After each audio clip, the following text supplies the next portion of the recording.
अस्सलाम वालेकुम दोस्तों, मेरा नाम है अली और हमेशा की तरह मौजूद है राउत और आप देख रहे हैं जिस वक्त हमारा शो कैसे देखना बनता है। दूसरे वक्त बात करने जा रहे हैं, बात करेंगे जी आज आपके साथ टॉप न्यूज़ का सेगमेंट आपसे शेयर करेंगे। नंबर 1 पे बात करने जा रहे हैं और बस अपडेट आ रही है, वो आ रही है जी रोहित और कोहली के हवाले से। दोनों जो है टॉप पर आ गए हैं, क्या स्टोरी है वो आप लोग बताएंगे। बात करेंगे इंडियन टीम इस वक्त जो है T20 में स्पेशली बिग थ्रेट बन चुकी है, वो क्या स्टोरी है वो आप लोग तो शेयर करेंगे। रोहित शर्मा ने रिकॉर्ड तोड़ा शाहिद खान अफरीदी का। अब शाहिद खान अफरीदी ने भी कुछ रिएक्ट किया है उनके रिकॉर्ड तोड़ने पर, क्या कहना है उनका वो आपको बताएंगे। बात करेंगे PSL के अनसोल्ड प्लेयर्स के हवाले से। आईपीएल के अनसोल्ड प्लेयर के हवाले से वेट कर रहा है PSL के भाई, किस किस को आईपीएल पिक नहीं करेगा ताकि हम उसको उठा ले, क्या स्टोरी है वो आपको बताएंगे। और पैट कमिंस के हवाले से बात करेंगे कि पैट कमिंस जो है वापस आ गए हैं एशेज में, वो क्या कहानी वो भी आप लोगों से शेयर करेंगे। तो अगर आप हमारे चैनल पर पहली बार आए चैनल को अभी सब्सक्राइब करें, साथ ही भूलिएगा। बात का खास करते हैं नंबर खबर के साथ जो हमारे आ रही है, तो इसकी जो नंबर खबर आ रही है वो यही आ रही है, रोहित और कोहली को लेकर जो अपडेट आ रही है। और अपडेट ये आ रही है, एक रैंकिंग आई है भाईजान ओडीआई की, और रैंकिंग हुई है अपडेट, एक नंबर 1 पर आ गया, एक नंबर 2 पर आ गया, क्या स्टोरी है जी। देखिए ये बड़ी बात है कि इस टाइम पर जबकि भारत ने काफी ज्यादा जो कोचिंग स्टाफ है, टीम मैनेजमेंट है या बीसीसीआई है, बहुत चर्चे कर रहा था कि क्या विराट कोहली को वर्ल्ड कप तक लेकर जाया जाए, क्या रोहित शर्मा का क्या फ्यूचर होगा।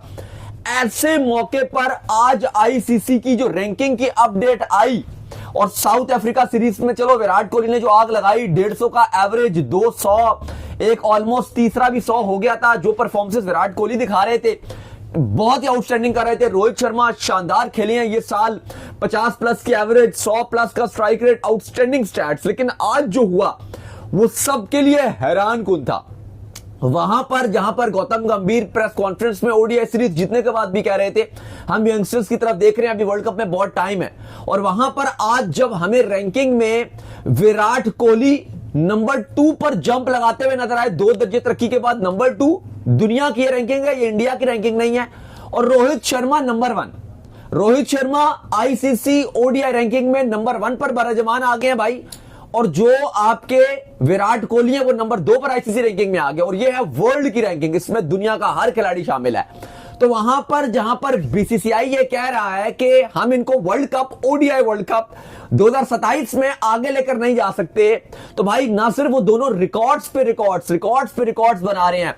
कभी विराट कोहली की जो स्टैट्स बता रहे हैं कि शायद ये सचिन की 137 का रिकॉर्ड तोड़ देंगे, कभी विराट कोहली 3 मैचेस में 300 बनाने की तरफ नजर दौड़ाकर बैठे हुए थे।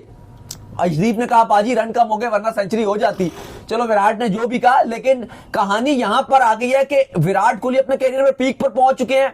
रोहित शर्मा दोबारा से, वो जो रोज सुपर हिट शर्मा थे वो दोबारा से आ गए। तो अली साहब ये कैसे आप निकालोगे वर्ल्ड कप 2027 से ऐसे प्लेयर को जो आईसीसी रैंकिंग में नंबर 1 और नंबर 2 में मौजूद है? नहीं, बिल्कुल आप सही कह रहे हैं कि इनको जो है वो निकालना भाईजान बड़ा मुश्किल काम है, और आपकी पूरी टीम बैठ सकती है। स्पेसिफिकली अगर हम ओडीआई की बात करें, ठीक है T20 से जो है आपने इनको जरूर बाहर कर दिया, उन्होंने खुद रिटायर्ड हो गए ना, तो T20 में आपने टीम एक बना ली, लेकिन अभी ओडीआई में आपको वो एक मेच्योरिटी चाहिए जो आपकी टीम में नहीं है, बिल्कुल ही कोई मेच्योरिटी नहीं है। तो मुझे लगता है कि राइट टाइम है कि आप उनको जो है वो कंटिन्यू करें, अगर आप जो वो ओडीआई में आगे चलकर इवेंट जीतना चाहते हैं। लेकिन गौतम गंभीर के जो हालात हैं वो कुछ और ही बता रहे हैं, जो जिस तरीके से उन्होंने मुखालफत जो है मोड़ ली हुई है वो किसी और ही रुख पर लेकर जा रही है, लेकिन चीजें मुश्किल हो जाएंगी। अच्छा, मैं समझता हूँ मेच्योरिटी वगैरह ये सब चीजें आ जाएंगी, लेकिन फिलहाल अगर आप परफॉर्मेंसेस भी बेस पे देखते हो ना इंटरनेशनल क्रिकेट पे, आप देखते हो बेस्ट खिलाड़ी कौन है। आप ये सवाल अगर मुझसे पूछो कि क्या विराट कोहली और रोहित शर्मा का आधा भी खिलाड़ी इस इंडियन टीम में कोई और है, आधा खिलाड़ी इनके कैलिबर का इस टाइम, छोड़ दो वो 40 साल के हैं या 50 साल के हैं या 65 साल के हैं, मुझे बताओ उनके आधे कैलिबर का भी वो जो रोहित शर्मा इस टीम में देता है या जो इस टीम में विराट कोहली देता है, क्या उसके आधा भी प्लेयर है? तो इसका जवाब है नो भाई, उनके लेवल का प्लेयर आधा भी नहीं है। यही रीजन है कि वो आईसीसी इंटरनेशनल क्रिकेट काउंसिल की जो रैंकिंग है उस पे नंबर 1 और नंबर 2 पे दोनों इस टाइम मौजूद, और ये उनकी परफॉर्मेंसेस बताती है, ये उनके स्टैट्स बताते हैं, और बताते हैं कि भाई उनसे बेहतर कोई नहीं है, जब भी वो दुनिया के नंबर 1 और नंबर 2 बैट्समैन है। नहीं, बिल्कुल। और अब मुकाबला बड़ा अच्छा रहेगा न्यूजीलैंड ओडीआई सीरीज में, क्योंकि दोनों के दरमियान पॉइंट्स का बहुत कम फर्क है, बिल्कुल मुश्किल से 8 रेटिंग का फर्क है, जो गालिबन अगर एक कोई 150 बना देता है और अगर एक ने कोई 30, 35, 40 रन का भी शॉट रहा तो दूसरा उससे ऊपर ये ले जाएगा। तो अगर विराट कोहली ने अगले में सेंचुरी मार दी, अगले में 50 मार दिए, रोहित ने कोई 30-40 रन भी कम बनाए, तो ऑटोमेटिक जो विराट कोहली है वो नंबर 1 पे आ जाएंगे और रोहित शर्मा नंबर 2 पे आ जाएंगे। लेकिन दोनों ही कमाल कर रहे हैं, वो है ना कि दो भाई और दोनों ही तबाही। बिल्कुल। खैर, इसके बाद जो अपडेट आ रही है जी हमारे पास, वो आ रही है इंडियन टीम को लेकर। तो कल जिस तरीके से इंडियन टीम ने साउथ अफ्रीका को जो शिकस्त दी, T20 की स्पेसिफिकली मैं बात कर रहा हूं, तो ऐसा लग रहा है कि वो एक मुकम्मल टीम जो है वो इंडिया दिख रही है।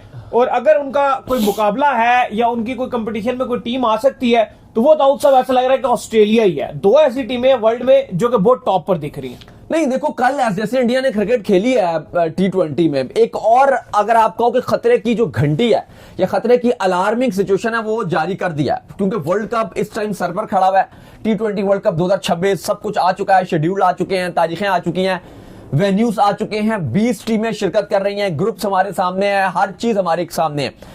ऐसे में जो डिफेंडिंग चैंपियन इंडिया है इस T20 वर्ल्ड कप 2026 की, और उनका काउंटर पार्ट जो उनके साथ खेली थी, मध्य मुकाबले हुई थी, ग्रैंड फाइनलिस्ट, वो जनूबी अफ्रीका, दक्षिण अफ्रीका या साउथ अफ्रीका या प्रोटीज थी। लेकिन कल जो उनकी पतलून उतारी काफी सोशल मीडिया में और हेडलाइंस चली कि ग्रोवल, जो वर्ड चल रहा था वो बहुत वायरल था कि India made south Africa grovel, India grovel south Africa. अब सवाल यहां पर यह है कि आप 74 पर ऑल आउट हो गए। वो टीम जिसको आप 20 टीमों की अगर आप बात करते हो, उनमें जो सबसे बेहतर टीम थी पिछले वर्ल्ड कप में, आपके लिए पास नापने के लिए, तराजू में नापने के लिए आप जो पिछले वर्ल्ड कप को आप देखते हो ना, तो आप ये देखोगे कि भाई उस वर्ल्ड कप की सबसे अच्छी टीम कौन थी, आप कहोगे भाई विनर थी। और उसके बाद सेकंड वाली साउथ अफ्रीका, जो उनके साथ फाइनल फिनाले खेली थी, जो ऑलमोस्ट एक टाइम पर क्लासन जितवाने के लिए भी ले गए थे, भाई जो बराबर पे खड़ी हुई थी, कल इंडिया ने उनको जमीन पर गिरा के रख दिया। जमीन और आसमान जितना फर्क नजर आया। 175 के टारगेट में वो 74 पर ऑल आउट हो गए और 101 रन की जीत। और सवाल सबसे बड़ा एक ये भी है कि चूंकि ये वर्ल्ड कप इंडिया में अपने घर पे खेलना है, ये भारत और श्रीलंका के पास होस्ट है। इवन अगर पाकिस्तान आगे फाइनल या सेमीफाइनल में नहीं जाता, तो दोनों सेमीफाइनल और फाइनल भी भारत ने होस्ट करने हैं, अगर पाकिस्तान आगे नहीं जा पाता। तो इंडिया को अपने सारे मैच इंडिया में खेलने हैं। इंडिया होस्ट कर रहा है इस वर्ल्ड कप में, अपने घर पे आपको ये वर्ल्ड कप खेलना है और आप और स्ट्रांग नजर आ रहे हो। लोग बार बार बात करते हैं कि यार इंडिया की बैटिंग बहुत अच्छी है, अभिषेक शर्मा लगातार जो इंटेंट है वो खेल रहे हैं, कल 17 रन बनाए।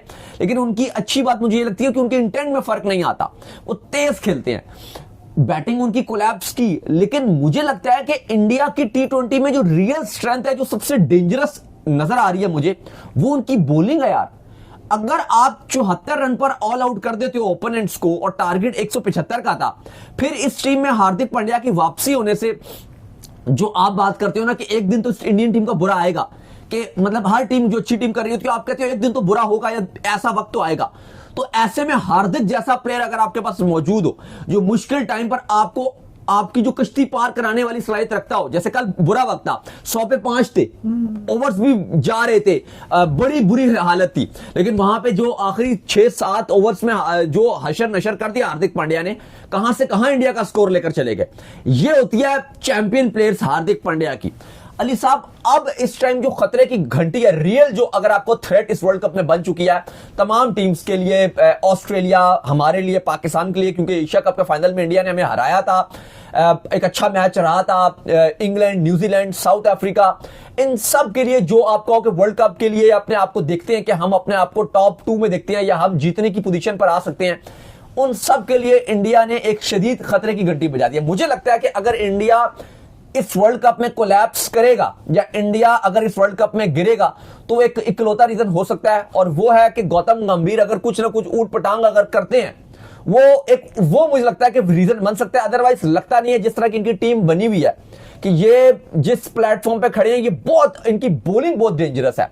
तो इस टाइम एक खतरे की घंटी है, और आई थिंक टीम्स को बहुत अच्छा क्रिकेट खेलना पड़ेगा अगर इनको हराना है, क्योंकि फास्ट बॉलिंग इनकी बड़ी बेहतरीन नजर आ रही है, स्पिनर इनके बड़े अच्छे नजर आ रहे हैं, और हम एक इनका जो लूज बॉलिंग ऑप्शन है, जैसे हम हार्दिक पांड्या या दुबे की बात करते हैं, तो वो भी पता नहीं जब दिन आता है तो वो भी कर जाते हैं, जिनको हम शायद रेट नहीं करते ऐसा बॉलर के, यार वो कोई खास नहीं है, तो वो सब भी अच्छा कर रहे हैं।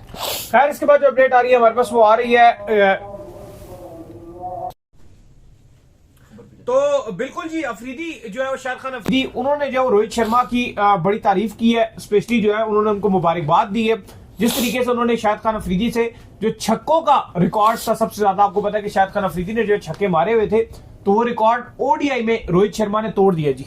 देखिए, अफरीदी ने मुबारकबाद दी और उन्होंने कहा कि मुझे बड़ी खुशी है कि रोहित शर्मा ने मेरा ये रिकॉर्ड तोड़ा है, क्योंकि जिस कैलिबर का वो खिलाड़ी है वो एक बहुत क्लासिकल और एक बहुत ही शानदार खिलाड़ी है, बड़ा बेहतरीन खिलाड़ी है। वो कहते हैं कि 2008 का जब आईपीएल था, मैं डेक्कन चार्जर्स की तरफ से खेल रहा था, तो वहां पर रोहित शर्मा भी मैंने नेट्स में देखे थे। उस टाइम मैंने कहा था कि ये इंडिया के लिए बहुत लॉन्ग टर्म तक खेलेगा। जिस तरह की वो परफॉर्मेंसेस नेट्स में नजर आ रहा था, एक बड़ा फोकस खिलाड़ी था। क्योंकि रोहित शर्मा की अगर आप बात कीजिए तो 2007 का T20 world cup Rohit Sharma खेले थे, और जो आईपीएल हुआ था वो 2008 का जो आईपीएल अफरीदी खेलने गए थे वहां गए थे। उन्होंने कहा कि शायद उनको इतना आइडिया नहीं होगा, लेकिन उन्होंने ये जरूर कहा कि मुझे ये नजर आ रहा है कि रोहित शर्मा इंडिया के लिए लॉन्ग टर्म खेलेगा। उस टाइम रोहित शर्मा उतने बड़े खिलाड़ी नहीं थे, मिडिल ऑर्डर में खेलते थे। वो आपको पता है, फिर जब MS धोनी है उन्होंने रोहित शर्मा को ओपन में ट्राई किया, और फिर रोहित शर्मा ने रेस्ट इज हिस्ट्री, जब उन्होंने रिकॉर्ड्स बनाना शुरू कर दिए और कमाल खेले। लेकिन शाहिद खान अफरीदी कहते हैं कि मेरे छक्कों का रिकॉर्ड रोहित ने तोड़ा, मुझे इस बात की खुशी है। ये रिकॉर्ड तो कभी ना कभी टूटना ही था, ये बात तो फैक्ट है, रिकॉर्ड्स बनते हैं और टूटते हैं। लेकिन अगर कोई अच्छा खिलाड़ी, बड़ा खिलाड़ी आपका रिकॉर्ड तोड़ता है तो आपको खुशी होती है, और वो इस बात पर खुश हैं, और उन्होंने रोहित शर्मा को मुबारकबाद दी कि आपने मेरा रिकॉर्ड तोड़ा। खैर, इसके बाद जो अपडेट आ रही है वो आ रही है पीएसएल के हवाले से। अपडेट ये आ रही है, आपको पता है कि आईपीएल का ड्राफ्ट जो है वो कुछ दिनों में होने जा रहा है, जहां पर अब खबरें ये है कि पीएसएल की जो मैनेजमेंट है उन्होंने बड़ी नजर रखी हुई है कि कौन से ऐसे प्लेयर्स हैं जो अनसोल्ड रह जाते हैं, ये कौन से ऐसे नाम है जो ड्राफ्ट में भी शामिल नहीं होते हैं, और कौन से ऐसे नाम है जिनको फ्रेंचाइजीज जो पिक नहीं करती हैं, उनके ऊपर पीएसएल की जो मैनेजमेंट है उनकी बड़ी निगाहें रहेंगी और उन नामों को पिक करने की वो कोशिश करेंगे जी।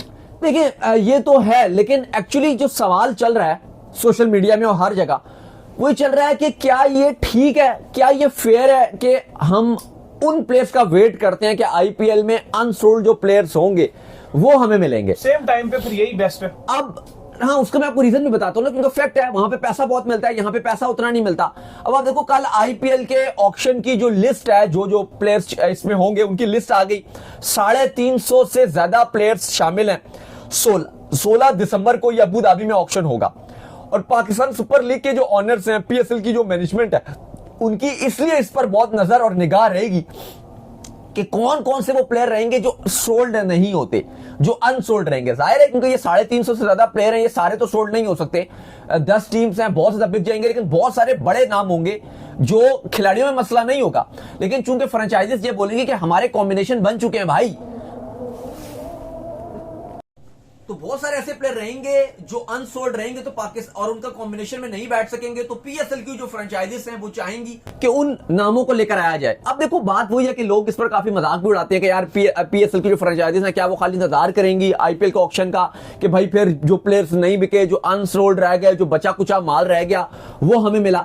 लेकिन देखिए, इसकी कुछ रियलिटीज हैं और कुछ सच्चाइयां हैं जिसको आप नजरअंदाज नहीं कर सकते। पहली बात तो सीधी सी है, वो ये है कि आईपीएल की जो फ्रेंचाइज या जो आईपीएल की मैनेजमेंट जो पैसा उस खिलाड़ी को दे रही है, आप उसका 10वां हिस्सा भी नहीं दे रहे, जो सच बात है ना। मतलब ये कोई ढकी छुपी बात नहीं, ये स्टैट्स है, फिगर्स हैं।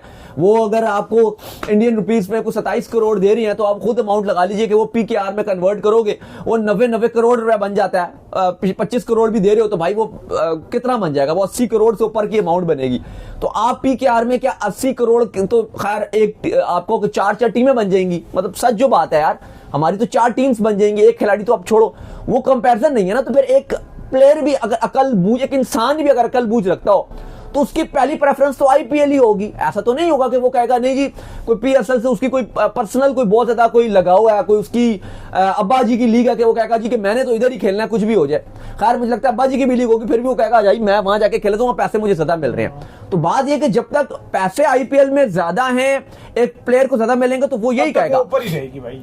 फिर सेकंड बात ये रहती है कि जब वो अनसोल्ड रह जाता है और उसके पास कोई ऑप्शन नहीं है, क्योंकि आईपीएल के टाइम पर और कुछ चल नहीं रहा होता, तो फिर आप ये कहते हो कि यार अब मेरे पास कोई ऑप्शन नहीं है, तो इससे बेहतर है कि मैं फिर कुछ और खेल लूं। वो फिर आपके पास पीएसएल का ऑप्शन बचता है। अब अगर आप अली साहब लिस्ट देखो, तकरीबन 350 से ज्यादा नाम थे जो आईपीएल में हम कह सकते हैं कि जो बिके हैं, सॉरी जो ऑक्शन बिकने के लिए आए हैं। लेकिन इसमें बहुत सारे ऐसे नाम रहे हैं जिनका नाम अवेलेबल नहीं है। शायद आईपीएल की फ्रेंचाइजीज उनको बोलेंगे कि यार ये वो उतने बड़े नाम नहीं है, लेकिन हमारे लिए पीएसएल के हिसाब से वो नाम बड़े हैं।